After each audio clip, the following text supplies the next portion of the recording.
Ранее мы уже сообщали, что наш телеканал создал первый телеконкурс «Фандырма».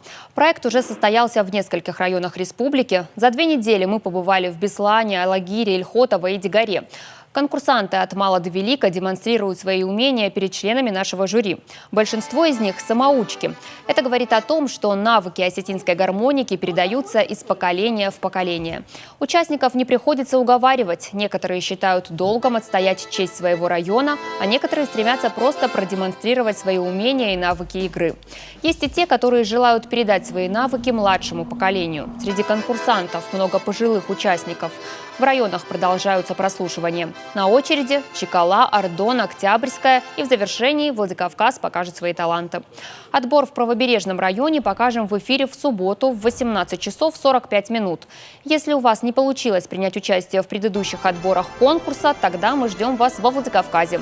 Больше информации вы можете узнать по телефону 92 64 64 или на сайте iriston.tv.